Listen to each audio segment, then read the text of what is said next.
At Bean Ridge Cafe, an ordinary morning has become an unexpected event.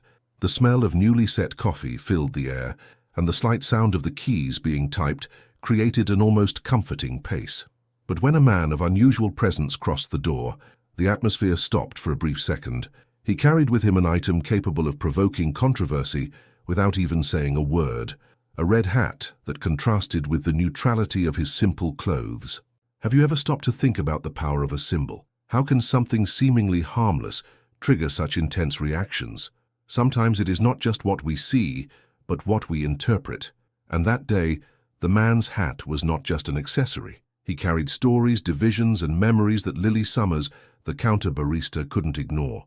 Lily felt her face muscles tension as the man advanced to the counter. He looked relaxed, even friendly, but his red hat seemed to scream louder than his calm expression. In the cap of the cap, in white letters, the phrase that divided opinions across the country, "Make America Great Again." "Good morning. Can I order a Big American, please?" he said with a light smile.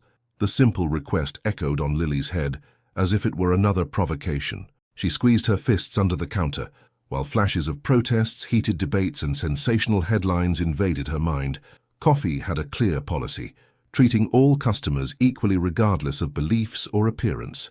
But there, before that man and that hat, his convictions began to speak louder than the protocol. "Sorry," she replied, trying to keep her voice steady. "We can't serve you." Coffee froze. The noise of conversations and machines seemed to dissipate in an embarrassing silence. Elon Musk's eyes narrowed, but not out of anger. He seemed curious. "Can't you serve me?" he asked with the same calm as before. "Can I ask why?" Lily hesitated, but knew she couldn't back down. "Because of that," she said, pointing to the hat. "He represents everything that goes against what this place defends. Everything I defend." The tone of his voice was now firmer, safer. In the background, customers began to murmur. Some dozed to each other. Others stared at the counter, waiting for the scene to unfold. Eric, the other barista, nervously stirred the coffee machine, throwing stealthy glances at Lily and Elon. "Interesting," said Elon, slightly tilting his head. "Do you believe you can know everything about one person just for what you wear?" The question took her off guard. She opened her mouth to answer, but the words seemed trapped. "I don't need to know everything," she answered finally. "This hat already says a lot." A more intense buzz took over the environment. Some customers have nodded discreetly in support of Lily. Others frowned, uncomfortable with what they were witnessing. "I understand," Elon said, pausing to choose his words. "But what if this hat means something different for me? Don't you think it's worth asking before judging?" Lily swallowed hard. She knew he had a point, but could not allow it to weaken his principles. "This place," she said, gesturing to the coffee around, "it's a space for inclusion. People of all origins come here to feel welcome.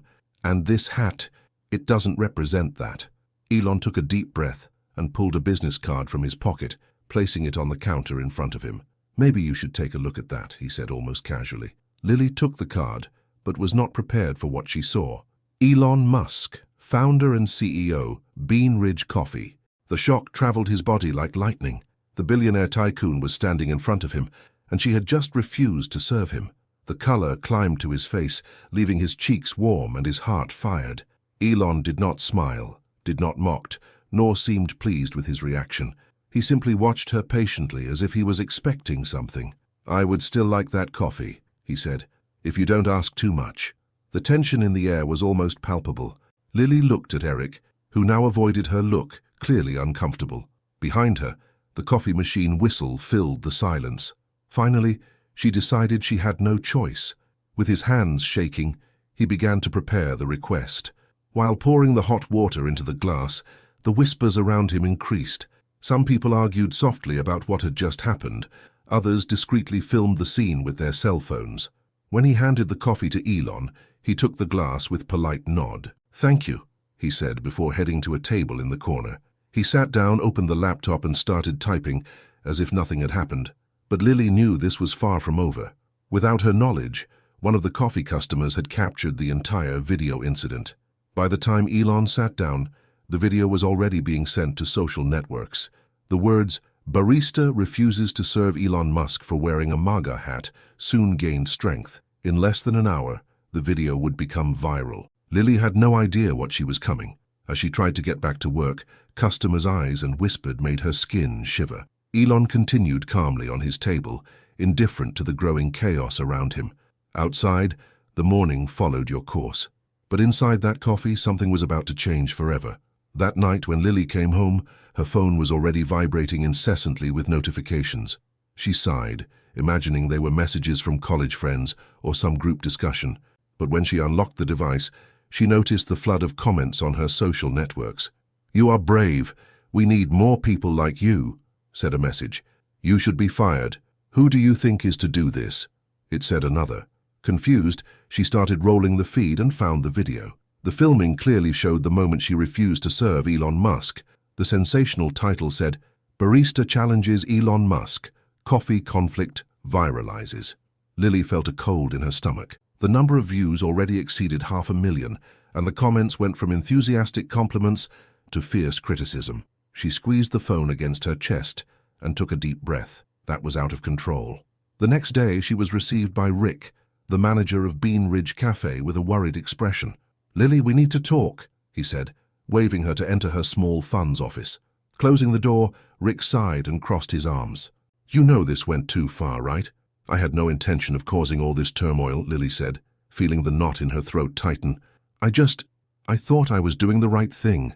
Rick rubbed the temples. "Look, I understand what you believe, but now the corporate is involved. The calls are coming non-stop, most of them complaining. We need to give an answer." "And Elon? Did he say something?" Rick shook his head. "So far nothing, which honestly only makes things more complicated." Meanwhile, in Austin, Elon was on a Zoom call with his public relations team. The video had viralized meteorically, and the opinions were more polarized than ever. Her PR advisor, Lauren, spared no words. "Elon, this is coming out of control. You need to position yourself now." Elon, however, was thoughtful. He had watched the video several times. There was no anger at Lily, just conviction, and he didn't want her to be transformed into a villain or martyr. "I don't want to throw wood at the fire," he said finally. "What happened there was more complicated than people think. It was not about coffee, nor about politics. It was about people, and that's what I want to approach." Lauren frowned. "Are you saying you want to position yourself publicly?" "Yes," Elon answered, "but not with an inflamed speech. I want to use this as an opportunity for something bigger." 2 days later, Elon posted a short video on his social networks. He was in a light and minimalist room, sitting at a camera. "Hello, everyone," he began, his calm and straightforward voice. "As many of you know, a recent incident in one of the Bean Ridge coffees has gained attention. I was there, and I want to share my perspective." He paused, as if carefully choosing the words. "First, I want to say that I respect Lily, the barista who refused me the service. She acted based on her convictions, and I believe having principles is important. But I think we also need something more, dialogue.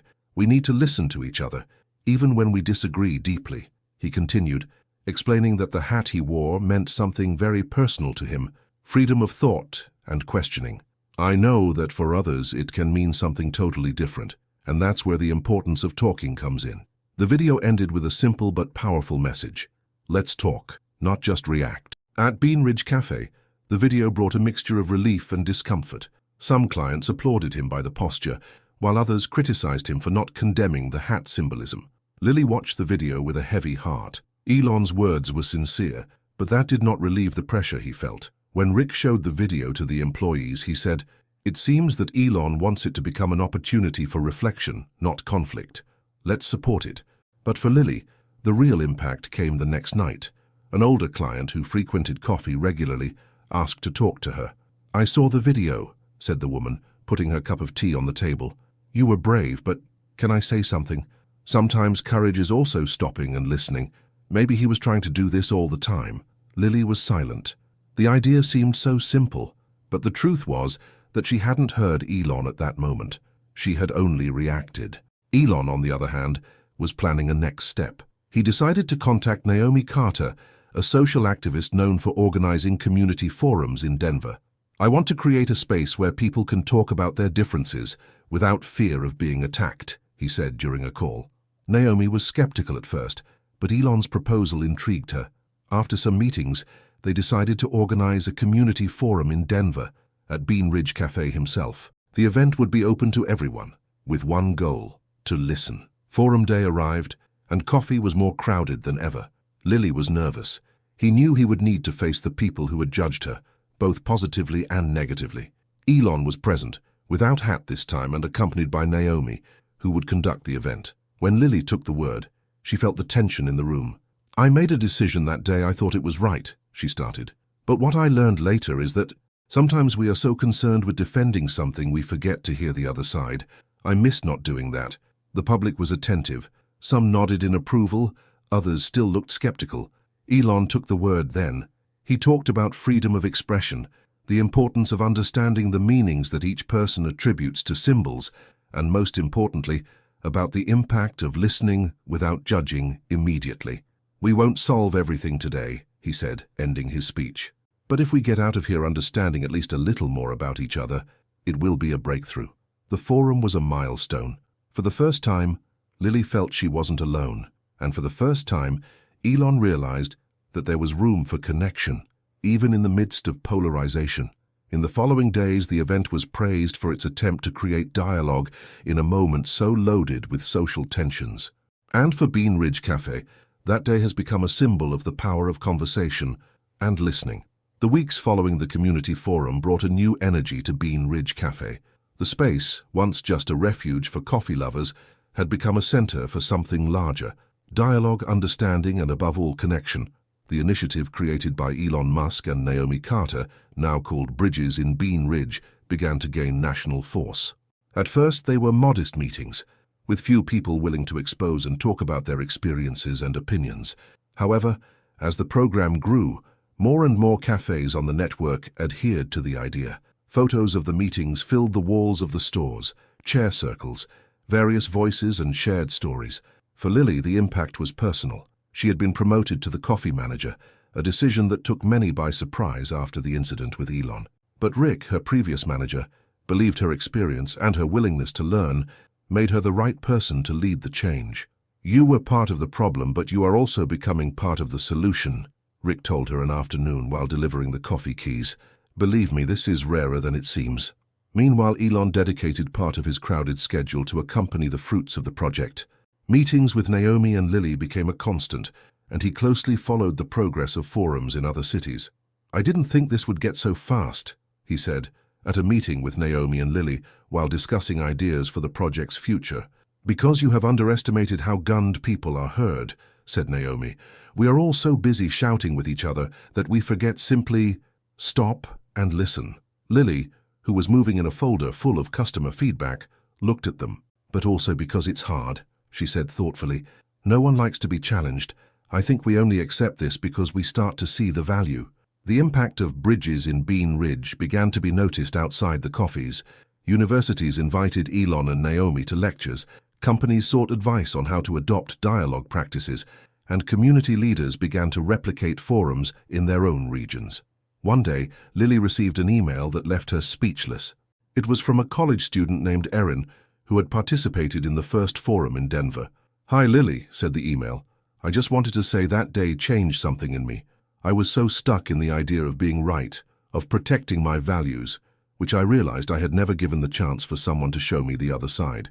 Listening to you admit that you made a mistake gave me the courage to do the same. Thanks." Lily read the message over and over, feeling her eyes fill with tears. Despite the success, not everything was easy. Some cities rejected the forums, claiming that the divisions were too deep. Others criticized the project as naive, suggesting that the conversation would not solve the real problems of society. Elon, however, was not shaken. He knew the challenges were inevitable. In an interview with a news channel, he summed up his vision with a phrase that quickly became a mantra for the project. "You don't build a bridge because you know it will be easy. You build it because you need to get on the other side." One day, months after the initial coffee incident, Elon decided to visit Lily again. This time he did not warn that he would go. When it entered Bean Ridge, the movement was intense, with customers talking excitedly, soft music playing in the background and a wall full of photos and messages from the program Bridges in Bean Ridge. Lily, who was behind the counter, smiled as she saw him. "Did you come back for another coffee?" he asked, relaxed. "Of course," said Elon, leaning on the counter, "but also to see how things are." Lily prepared coffee with skill, her confident and safe movements. When she handed the glass to Elon, she looked at him with a genuine expression. Did you know you were right? What? Asked Elon, curious. About people, she said. They really want to connect, just need a push. Elon smiled, shaking his head in approval. And now you are part of this push. That afternoon, Elon stayed at coffee longer than usual, observing the interactions around him. A group of students discussed a hot topic with occasional laughs, while a mother and daughter talked quietly at another table. Everything seemed so common, but at the same time so extraordinary. When Elon got up to leave, he stopped for a moment at the door and looked at the sign. Coffee was not just a business. It was a space where changes began. Inside, Lily continued her work, now with a renewed purpose. She knew she had made mistakes, but she also knew she had grown with them. Coffee, which once looked just another place, was now its bridge, a bridge for understanding, empathy, and a better future. Denver's Bean Ridge Cafe has become a national connection symbol. Bridges in Bean Ridge expanded to all branches, with monthly events that attracted both places and visitors. Elon Musk, between appointments and new projects, continued to support the program closely, always reinforcing the importance of listening before judging. As for Lily, she became more than a manager. She became a program ambassador, traveling to other cities, training teams and sharing her story, not as an example of perfection, but as a proof that growing means being willing to change. At the entrance of Denver's Coffee, a sign was added, with the words Elon used in his interview. You don't build a bridge because you know it will be easy. You build it because you need to get on the other side. And so, what began as a conflict turned into something much greater. A lesson that even the deepest divisions can be overcome, one conversation at a time. Months after the Bridges in Bean Ridge program, Denver's Coffee became an iconic place. Magazine reports and TV shows visited the space, not just to try coffee, but to understand how a simple meeting place had become a symbol of dialogue and empathy. Lily, now a recognized figure, continued to be surprised by the journey she had lived. One morning, while organizing a new event at Cafe, he received an unexpected visit from Naomi Carter. It's always so busy here now, said Naomi, watching the coffee movement. It doesn't even look like the same place, Lily replied as she put the last leaflets on the tables. But in a way I think it was never just a coffee. We only take a while to realize that. Naomi smiled. It's funny how things change when we are willing to face discomfort. You managed to turn it into something special, Lily. Lily shook her head, a slight smile on her face. I didn't do it alone. You, Elon. Everyone who appeared here with their stories, even those who disagreed. Each left its mark. That afternoon, Elon arrived without notice, as was his custom. He had a habit of appearing at coffee without any large fuss, simply to watch, talk to customers, and, of course, to have an American. This time he brought with him a novelty, a young assistant, Amara, who helped him coordinate the growing events. They sat at a table near the window and watched the constant flow of customers entering and leaving. Elon, said Amara, looking at him as he drank his coffee. I never worked on something like that before. It looks so human. Elon released a low laugh. You know, I've done many big things. Electric cars, rockets, artificial intelligence. But it's funny, as something as simple as listening to people can have such a deep impact. As they talked, Lily approached the table holding an extra cup of coffee. I brought it to you, she said, putting her cup ahead of Amara. Amara thanked a smile. It seems that everyone here has something to share. How do you deal with it all the time? Lily thought for a moment before answering. It's challenging. Sometimes the stories are difficult to hear. Other times they are inspiring. But most importantly, each person who passes here reminds me of something. We are all more similar than we think. The impact of the program began to overtake the borders of the coffees. Schools began to adopt the bridge methodology to discuss complex topics among students. Companies have developed initiative-based workshops, teaching teams to dialogue rather than avoiding conflicts. Elon followed these advances with a mix of satisfaction and admiration. Although he was known for his grandiose projects, he felt that this program had something special. During an interview at a technology event, he was questioned by a journalist about why he was so involved with a seemingly small project compared to his other ambitions. Not everything needs to be a rocket to go far, he said with a light smile. Sometimes the most significant changes begin with simple conversations. The Bridges program is my way of helping to fix something that cannot be resolved with technology, how we connect as human beings. Lily also traveled more often, helping other coffees implement the forums. On one of these trips, while visiting a small town inside Texas, she found a group that seemed reluctant to participate. After some performances, an older man with grey hair and a severe expression finally got up. "I don't agree with half the things you say here," he started, "but there is something different in this program. You're not here to change my opinion. They are here to hear me." His words made Lily realize that the program was reaching something she didn't even imagine possible at the beginning, creating a space where even the most resistant were comfortable to participate.